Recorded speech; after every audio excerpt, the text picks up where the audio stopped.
السلام عليكم ورحمة الله وبركاته. أهلا بيكم حبايبي، عاملين إيه؟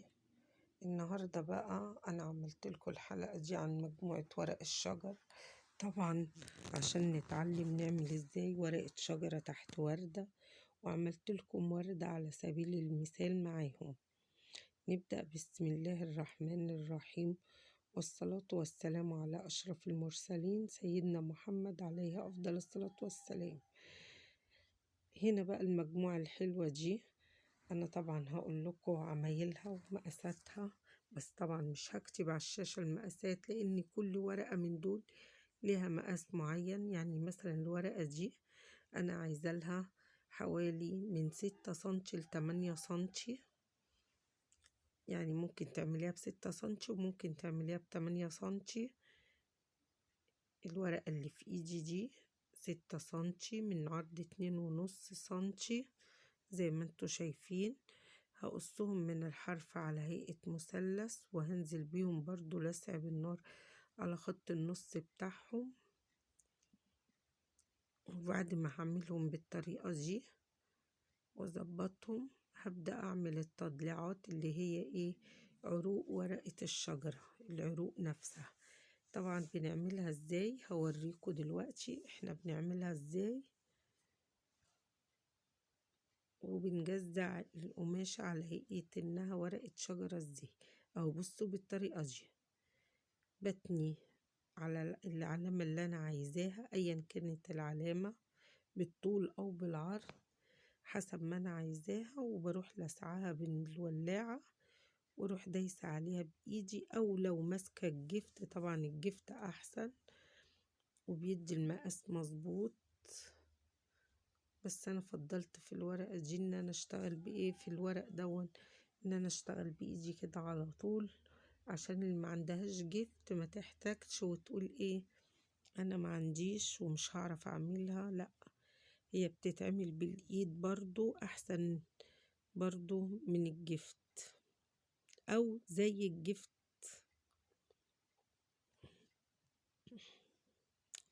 اللهم صل وسلم وبارك عليك حبيبي يا رسول الله.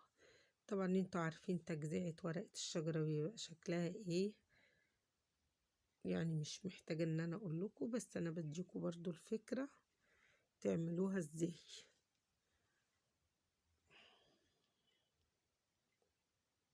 وطبعا حبايبي انتوا عارفين حاجات كتيرة قوي بنتعلمها، فخلاص بقى احنا حافظين في اي حاجة بنبقى فاهمينها في الشغل. يعني هاجي ارسم ورقة الشجرة على طول اروح رسماها، ما استناش مثلا اقول لا مش عارفة ارسمها، لا دي سهلة جدا. يعني وانتي بتقصي مش محتاجة ولا رسم ولا اي حاجة، انتي بدماغك بتروحي عاملاها. بصوا هنا بقى لحمتهم، طبعا انا لحمهم من الاساس من فوق، بصوا اهي. وبصوا عاملة التجزيعات حلوة ازاي. هنا بقى هجيب الابرة والفتلة عشان هكشكشها من تحت، يعني مش هسيبها فاضية وخلاص، لا.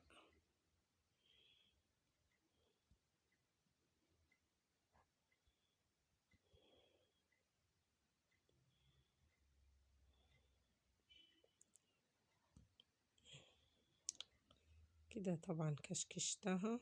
اللهم صل وسلم وبارك عليك حبيبي يا رسول الله.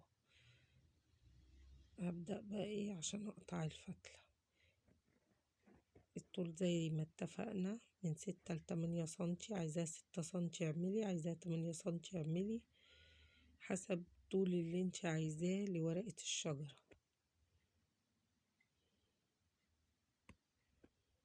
اهو بصوا منظرها، دي ودي نفس المقاس، بس انا عاملة واحدة كبيرة واحدة صغيرة شوية، يعني بايدك انت بتشكلي برضو كبير او صغير. هنا بقى دي مقاسها 8 سنتي، انا كنت قصاها على 9 سنتي فلقيتها هتبقى كبيرة لان عرض القماش 4 سنتي، فقصيت السنتي الزيادة زي ما انتوا شايفين كده. وبلحم عملت الشريطة طبعا 8 سنتي في 4 سنتي. بصوا بقى هقلبها كده زي ما انتوا شايفين، وهروح لاسعها بالولاعة عشان اقفلهم مع بعض، فيتحدد عندي خط نص هنا اللي هو نص ورقة الشجرة. بصوا دي منظر ودي منظر، رغم الفكرة يعتبر ايه قريبة كلها من بعض. هنا بقى هجيب الإبرة والفتلة وكشكش الحرف بتاعها عشان تديني الرسمة بتاعت ورقة الشجرة دي. بصوا عبارة عن سراجة في ال8 سنتي دول، ونصها كان 4 سنتي في 8 سنتي ورا.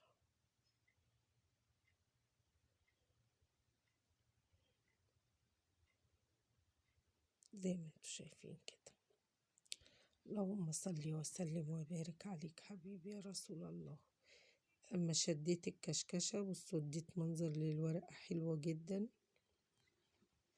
انا عاملة كل 2 شكل عشان ايه نحاول نظبط الشكل اللي احنا عايزينه.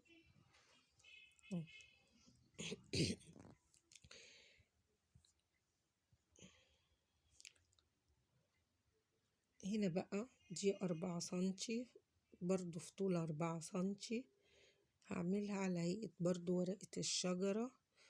ده من الستان المضلع.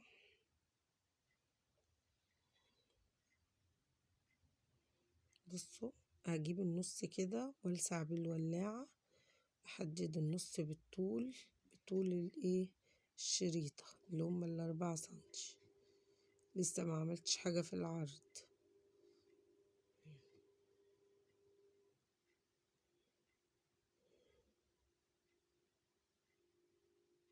بصوا بجزعها ازاي، برضو هتدي منظر حلو قوي.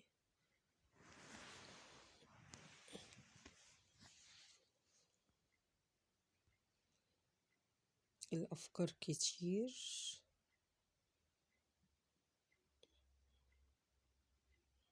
عشان تقدري تستغلي كل فكرة. برضو هعمل لكم حاجة برضو كده قريب حلوة قوي، ممكن تعمليها ورد للبيت من الستان بتاعنا برضو اللي احنا بنشتغل بيه، تستغليه. يعني افكار حلوة وجميلة وبسيطة.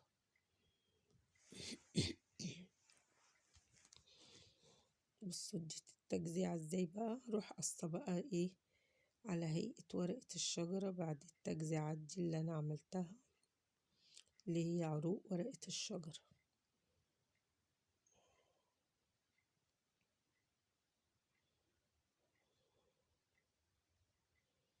اهي الصح بقى من الحروف بعد ما قصيتها. بصوا المنظر في ايدي حلو ازاي.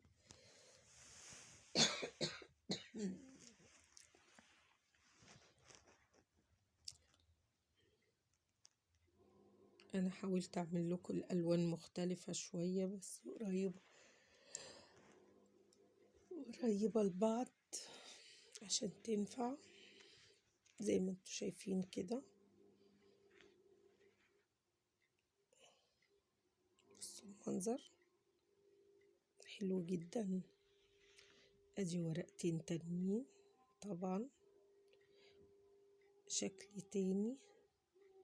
طبعا في عرض 2 سنتي ونص اللي اشتغلت بيه الاولانيين، الاتنين الاولانيين، وده عرض 4 سنتي اللي اشتغلت بيه الخضرة والكموني دول. هاجي برضو هشتغل الورقة اللي قدامي دي، ده طول 3 سنتي في 2.5 سنتي، وهبدأ برضو ايه اجزعها واعملها زي ورقة الشجرة. هما شغلهم واحد الا ان الالوان مختلفة والعرض بتاع الستان مختلف، لكن شكل بعض وزي بعض عشان نشوف احنا بنعمل.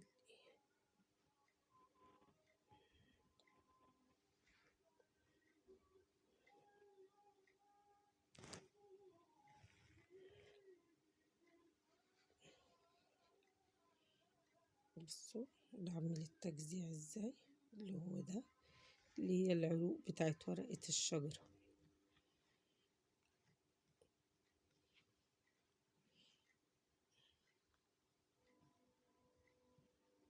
اللي ليه اعتراض او فكرة يكتب لي في الكومنتات. لو في حاجة مش عاجباكوا برضو قولولي، لو في حاجة خطأ مني مثلا برضو قولولي، مش عيب ان احنا نتعلم من بعض.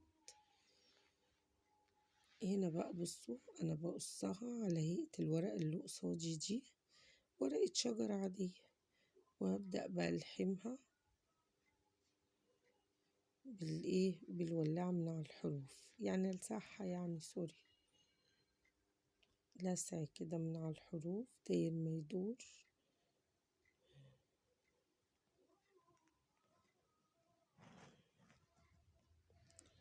اللهم صل وسلم وبارك عليك حبيبي يا رسول الله، عليه أفضل الصلاة والسلام.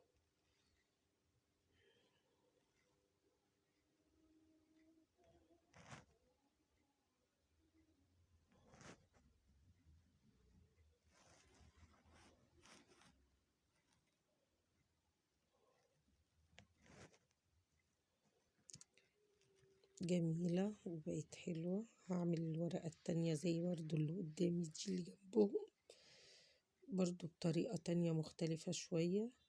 قصيتها نفس يعني الخط اللي انا عاملاه على هيئة ورقة الشجرة، نفس الشكل، بس هلسحها من على الحروف واتنيها كده بإيدي من كل حتة في الحرف، عشان تدي التجزيعات اللي ايه اكن الورقة يعني بتدبل بتنشف.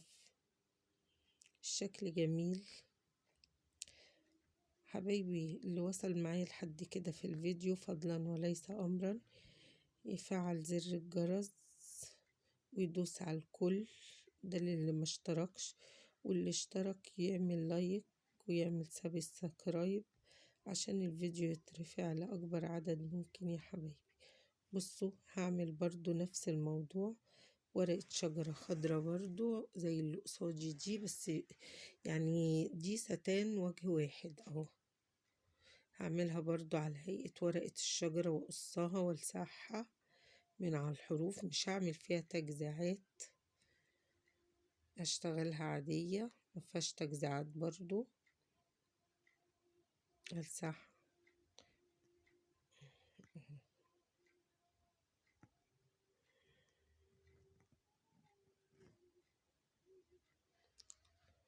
اللهم صل وسلم وبارك عليك حبيبي يا رسول الله، عليه أفضل الصلاة والسلام. بصوا نفس التجزيعات اللي عملتها في اللي هي قبليها بعملها، بس ده ستان وجه واحد. هنا بقى هعمل ايه، ورقة الشجرة دي هي معمولة برضو بطريقة اللي فوقيها دي اللي هي ال4 سنتي، بس دي 2 سنتي ونص. هقصها 2 سنتي ونص في 2 سنتي ونص، يعني هتبقى 5 سنتي في 2 ونص. بصوا عملتها بمثلث نفس اللي انا عملته في اللي فوقيها الكبيرة، هو نفس الفكرة. بصوا كده بقى ايه خلصت. هعملها من الحرف بقى ده، ألسحها بالولاعة من الحرف ليه بوزة كده زي ورقة الشجرة عشان مش لحمها من ورا. هي التغيير الوحيد ان انا ملحمتهاش من ورا زي اللي فوقية دي اللي قدامي دي على طول، عملتهم مع بعض، بس والله طالعة جميلة.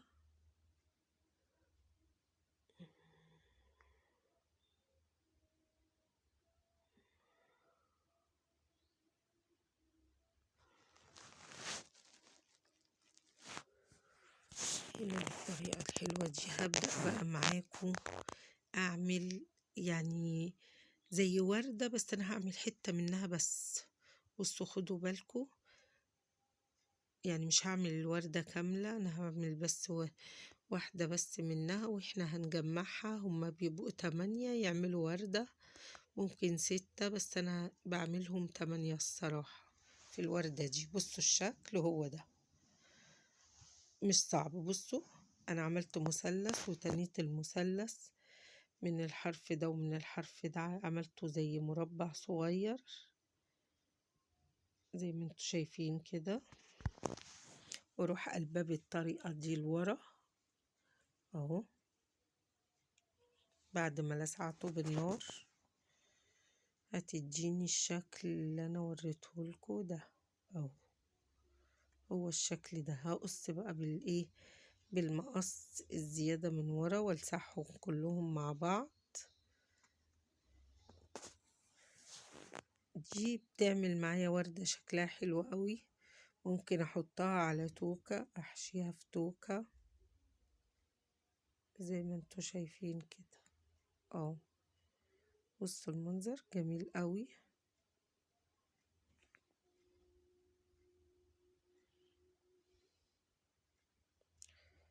هجيب برضو من شريط الستان ده بقى، هعمل وردة زي وردة بلدي كده.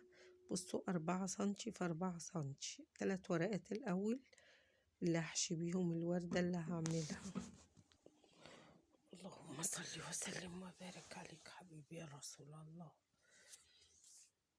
هعمل الأول 3 4 في 4، هقفلهم مثلثات عشان ما ننساش، مثلثات زي ما انتوا شايفينهم كده.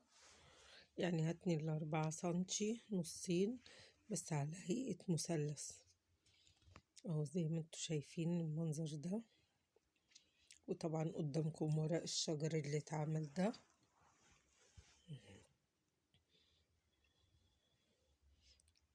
المقاس ممكن برضو اللي انت تحبيه الفكرة خديها واعملي المقاس اللي انت عايزاه، بس ما عدا في الوردة دي مش هينفع على 4 في 4 أو 5 في 5 أو 3 في 3، حسب ما انت عايزة تشتغلي بالستان اللي انت عايزة تشتغليه. ادي هنا دول ال3 دول هقفلهم مع بعض، هيدوني الحشو بتاع الوردة اللي انا هعملها.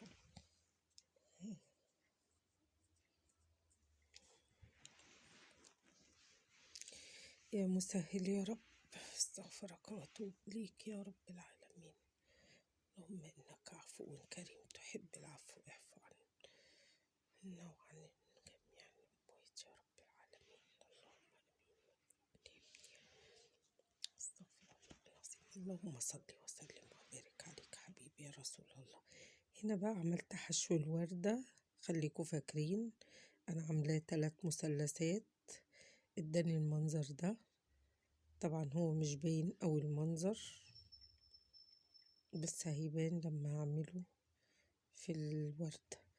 هنا بقى الوردة هقطع 5 مثلثات تاني، يعني 4 في 4، 5 شرايط 4 في 4 عشان اعمل بيهم وردة. انا بعمل لكم وردة سريعة بس على سبيل المثال عشان اوريكم احنا ممكن نحط ورق الشجر تحتيها ازاي، لكن الفكرة مش فكرة وردة. انا بعمل حاجة بس عشان اظهر بيها الورق اللي انا عاملاه ده، ممكن اركبه مع وردة مع حاجة. هنا هعمل 5 مثلثات برضو زي اللي عملناهم.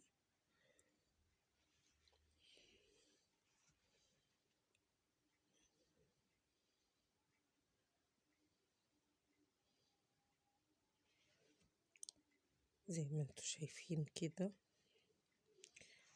والله الفكرة جميلة جدا ومش صعبة.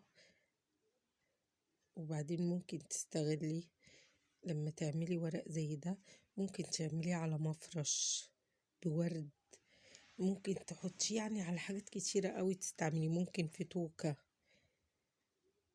يعني ممكن تستغلي الورود مع أوراق الأشجار دي في حاجات مفيدة عندك في البيت، في تابلوهات.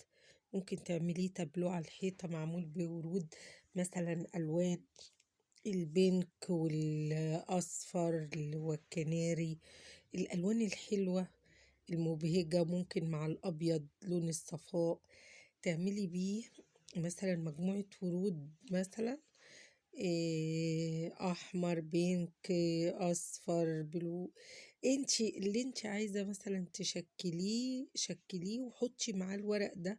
طبعا ممكن تعملي تابلو معاهم جميل جدا جدا. ممكن تستغلي حاجات كتيرة قوي تكون عندك في البيت، تعملي منها حاجة حلوة ومفيدة. ممكن تعملي منها مشروع.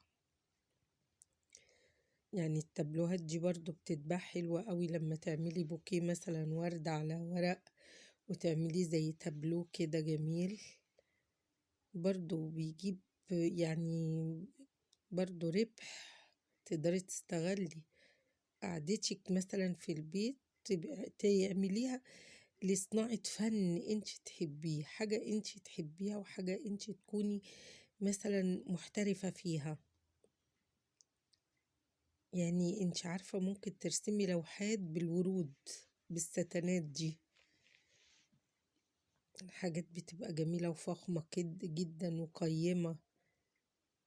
بصوا انا هنا بقى عملت الخمس مثلثات شبكتهم في بعض بالطريقة اللي قدامكم دي. هشبك بقى في الاخر بقى مثلث مع اللي هو اللي انا في ايدي، اخر مثلث مع اول مثلث بدأت بيه. بصوا هيدي المنظر ده. هروح بقى شدهم مع بعض، هيدوني وردة شكلها حلو قوي اكنها وردة بلدي.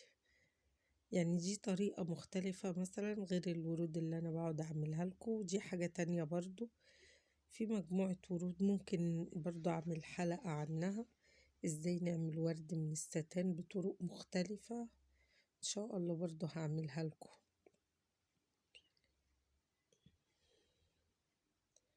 لان احنا في شغلنا بنحتاج الورود والحاجات دي. يعني ممكن نكلفها ونزوق بيها مثلا التوك اللي احنا بنعملها، نعمل زي ما قلت لكم التابلوهات، نعمل حاجات كتيرة من الورود. بصوا المنظر بتاع الوردة. عايزة تكبريها وتعملي تزودي، كل ما تزودي هتزودي 2 فتكبر معاكي. يعني مثلا انا عملت 3 بعدين 5، ممكن تعملي بعدين 7، تكبريها شوية وهتبقى حلوة بقى وأوضح. ممكن تعمليها بنفس الحجم صغيرة. بصوا بقى بنحط ورق الشجر بحطه تحتيها مثلا بالطريقة دي، فأنا بشوفه لايق مع الوردة. برضو ده كذلك. بصوا المنظر جميل قوي. ايه رأيكم؟ قولولي رأيكم. وطبعا كده بفن بسيط يومك سعيد مع ماما شوقة. هتقدري تفيدي وتستفادي وتقدري تنتجي وتبتكري كل ما هو جديد. وطبعا ما تنسونيش في اللايك والشير، واللي ما اشتركش في قناتي يشترك ويفعل زر الجرس عشان يوصلوا مننا كل جديد. ما تنسوش يا حبايبي. والفيديو لو عجبكم او ما عجبكوش قولولي في الكومنتات. والورقة اللي في ايدي الصفرة دي ممكن اعمل منها 8، هعملها وردة برضو جميلة. ودمتم في رعاية الله وأمنه. السلام عليكم ورحمة الله وبركاته.